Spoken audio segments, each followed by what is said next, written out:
Amigos oyentes, hermanos queridos, buenos días.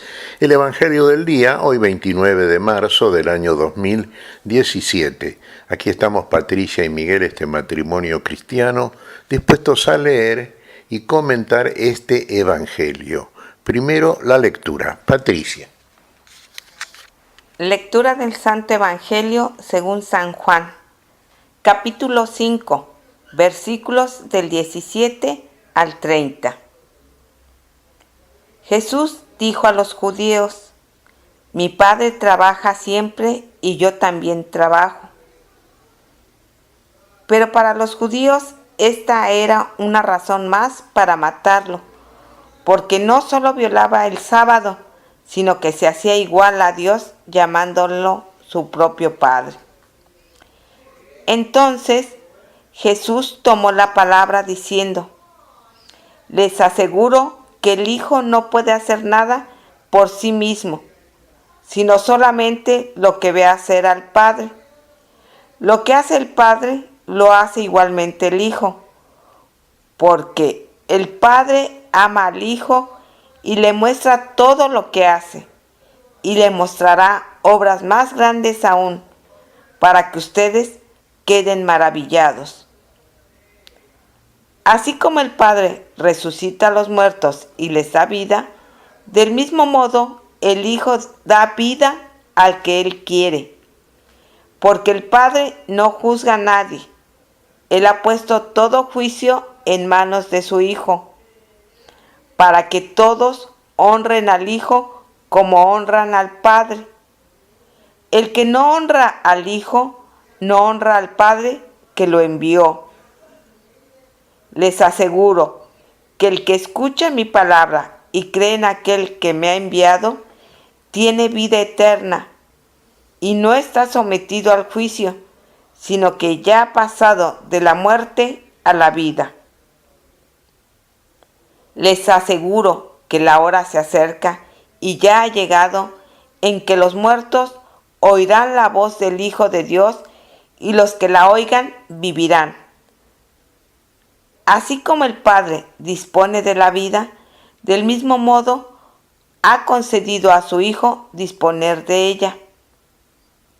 Y le dio autoridad para juzgar, porque Él es el Hijo del Hombre.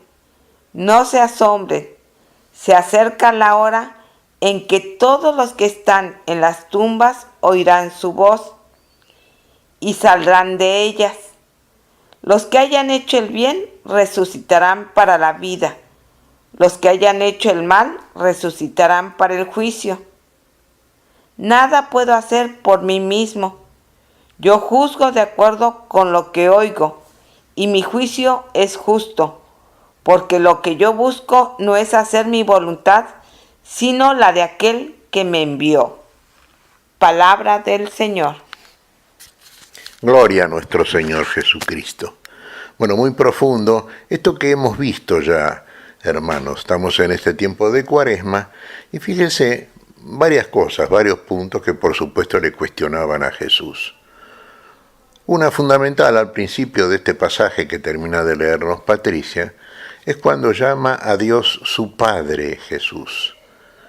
Entonces, claro, le decía, no solamente está violando el sábado, sino que llama a Dios su Padre, haciéndose igual a Dios. Efectivamente, está diciendo la verdad nuestro Señor. Como Hijo de Dios, como palabra de Dios, como segunda persona de la Santísima Trinidad del Dios Uno y Trino, esto lo sabemos por la revelación porque le hemos creído a la palabra del Señor. Hemos oído y hemos creído, y como hemos creído, hemos pasado de muerte a vida. Y como hemos pasado de muerte a vida, vamos contemplando las cosas maravillosas que el Señor va haciendo en nosotros. Así como el Hijo dice que nada hace por sí propio, sino lo que ve hacer al Padre, eso hace Él. Bueno, efectivamente, como Hijo del Hombre, en Él el Padre va haciendo todas aquellas cosas que igualmente realiza el Hijo y que son las que presenciaron, por ejemplo, los contemporáneos de Jesús. El Padre quiere, fíjese, este es un misterio de amor realmente. El Padre quiere, ama al Hijo, y asimismo el Hijo ama al Padre de la misma manera en que es amado por el Padre. Y usted dirá, sí, en el misterio de la Santísima Trinidad, del Dios uno y trino, es un misterio de amor, el Hijo y el Padre se aman, obviamente que esto es así, ese mismo amor es lo que mantiene a uno como padre y el otro como hijo, ambos formando una perfecta unidad de amor, y el Espíritu Santo es el que da testimonio en nosotros de ese amor, que en definitiva es el que vuelca a Dios en cada una de las criaturas que ama, que somos nosotros. Si nosotros amamos, es con el amor que recibimos de Dios. Y Jesús, como Hijo del Hombre, recibe el mismo amor que como Hijo de Dios. Se da cuenta, no deja de ser el Hijo de Dios. Y ama al Padre de la misma manera que es amado por el Padre. Y aquí como Hijo del Hombre, como Jesús, recibe ese mismo amor. Por eso hace las mismas cosas que el Padre, porque el Padre las hace en el Hijo, e igualmente las realiza el Hijo. Es lo que testimonia y lo que vemos, es lo que veían, por ejemplo, los contemporáneos de Jesús y no creían, no querían creer. Fíjese, eran tan literalistas, entendían la ley de Moisés de un modo tan literal, que inclusive el descanso del sábado, el descanso de las obras por parte de Dios Creador, ellos lo tomaban también al pie de la letra. Entonces el día sábado no hacían nada. Día del reposo, bueno, ¿qué hacían el sábado? Nada. Dejaban morir a una persona porque no se podía hacer nada. ¿Cuántas veces le criticaron a Jesús que curaba a los enfermos el sábado? ¿Qué querían? ¿Que los dejase morir? ¿Que los dejase paralíticos, ciegos, sordos, mudos? ¿Que los dejase en posesión de los demonios? El descanso de nuestro Dios, el descanso del cual nos habla, por ejemplo, el Génesis, así como toda la lectura del Génesis, si la entendemos a la luz del Espíritu que la inspira, la palabra de Dios es de Dios, no es de hombres, entonces hay que tener el Espíritu de Dios para penetrar todas las cosas que son de Dios. Y nosotros hemos recibido el Espíritu de Dios por Cristo Jesús, por el mérito de Cristo a favor de nosotros. Con ese espíritu entendemos la palabra de Dios y entendemos el descanso espiritual de Dios, no como lo tomaban los judíos del tiempo de Jesús. Muchos lo siguen tomando así, sabemos. Ese descanso espiritual prefigurado también en el reposo de nuestro Señor el día sábado, en que estuvo en el sepulcro, para resucitar el día domingo. Fíjese, esto es una figura de nuestro descanso espiritual. ¿Qué hacemos nosotros, por ejemplo, cuando morimos al viejo hombre con sus obras? Este es otro de los puntos que desarrolla aquí el Señor.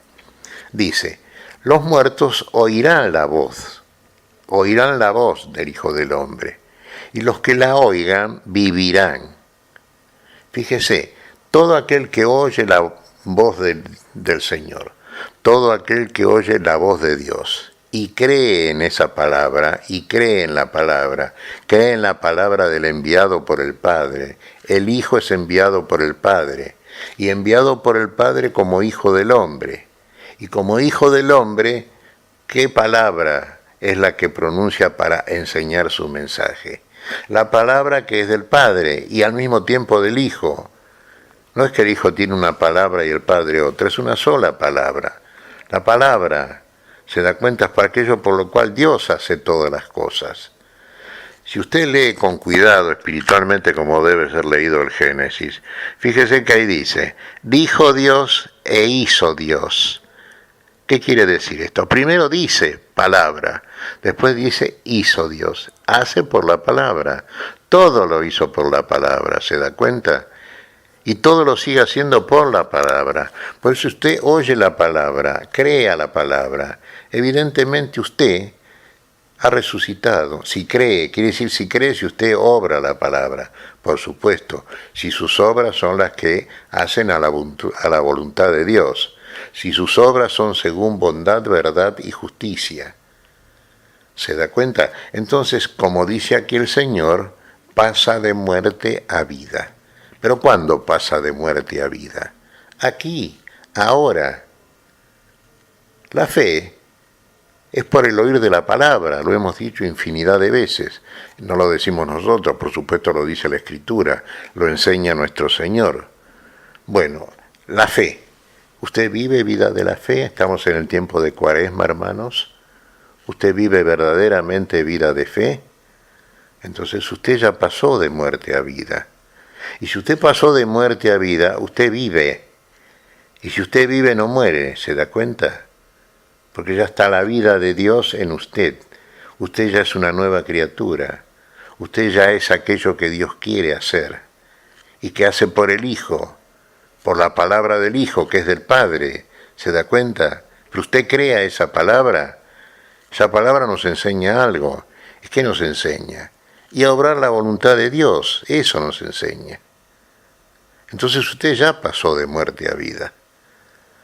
Ahora fíjese, hay otro pasaje aquí donde nuestro Señor dice también, viene la hora en que todos los que están en los sepulcros oirán la voz. Bueno, y los que obran el bien, los que hayan hecho el bien, los que escucharon la voz y obraron en conformidad con esa palabra que escucharon, que oyeron, aquellos que verdaderamente hicieron la voluntad de Dios y pasaron de muerte a vida, esos, para la resurrección de ellos ya es aquí ahora para la vida, y después finalmente será para la plenitud de esa vida. No más muerte, no más llanto, no más dolor, ya son nuevas criaturas, es otra cosa, ya otra dimensión, esta que Dios ha preparado para su criatura favorita que es el hombre. La dimensión de la vida eterna, de la vida en gloria, de la eternidad. ¿Se da cuenta? Y aquí dice, claro, los que no obraron el bien pasarán a qué cosa? A resurrección de juicio. Claro, no se olvide, cuando usted oye la palabra y usted la conoce, usted ya está bajo juicio. Usted sabe qué es lo que está bien y qué es lo que no está bien. Y usted sabe que eso es lo que Dios juzga. Y Dios juzga en conformidad con su palabra, de acuerdo con su voluntad. Y todo el juicio, acá dice resurrección de juicio, ¿a quién lo ha dado el Padre? Al Hijo. Y fíjese, ¿por qué? Porque es hijo del hombre. ¿Y a quién tiene que juzgar Dios? A los hombres. Por eso Dios encarna en la naturaleza humana, para ser como hombre, para vivir como hombre. Es como para meterse en el hombre, se da cuenta, para que el hombre finalmente se participe en Dios. El juicio es del Hijo. Fíjense, meditamos muchas veces y aconsejamos esto, y es lo que nos aconseja por sobre todas las cosas la palabra de Dios. En este tiempo de Cuaresma, en esta vida cristiana, hermanos, tenemos todo un peregrinaje que hacer. Tenemos todo este tiempo, estamos en el tiempo, hasta que partamos del tiempo. Bueno, podemos obrar o no la palabra que hemos oído. ¿La hemos entendido? Tenemos el Espíritu de Dios que nos da el poder de poder obrarla. Tenemos el Espíritu de Dios que nos ilumina. Tenemos todo lo que debemos tener porque el Señor no nos deja necesitando nada. Todo lo que es necesario, Él lo da, para que seamos sin falta, como dice San Pablo, en el día del juicio, para que seamos sin falta en el día del juicio. Bueno, obviamente usted dirá, yo prefiero pasar de muerte a vida y en la resurrección final, bueno, quiero participar definitivamente de la plenitud de la vida, sí, de acuerdo, pero ahora es el tiempo. Ahora es el tiempo en que usted tiene que obrar, ahora, mientras está en el tiempo y en el cuerpo, porque para eso Dios vino al tiempo a través del Hijo y vino en el cuerpo, igual a nuestro cuerpo, ¿se da cuenta? Entonces tiene que hacerlo ahora, porque el Hijo como hombre hizo lo mismo que vio hacer al Padre como Dios, Él que es Dios también. No es tan difícil de entender, hermanos. Nosotros tenemos un cuerpo, estamos en este cuerpo, y tenemos que obrar la voluntad de Dios a través del cuerpo. Bueno, el juicio pertenece al Hijo. Él es el que encarnó la naturaleza humana. Y otras cosas, claro, es un poquito largo el pasaje, pero son puntos muy importantes que hacen a la doctrina de la fe, hermanos queridos, y que tenemos que tener muy en cuenta. Sobre todo tenemos que tener en cuenta y muy en cuenta cómo es nuestra conducta en este mundo, en este tiempo. Eso es lo que tenemos que tener en cuenta. ¿Qué te parece, Patricia? Mira, Miguel, estaba reflexionando que Jesús nos muestra un padre amoroso que cuida y protege a sus hijos. Y qué curioso que los fariseos no acepten esta visión que nos muestra Jesús de Dios.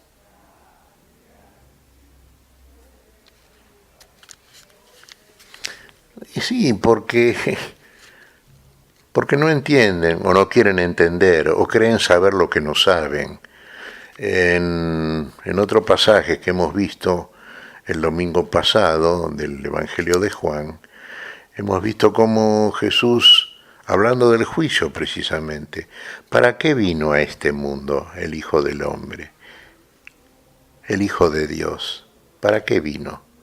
Entre otras cosas, para que los que sean ciegos recuperen la vista.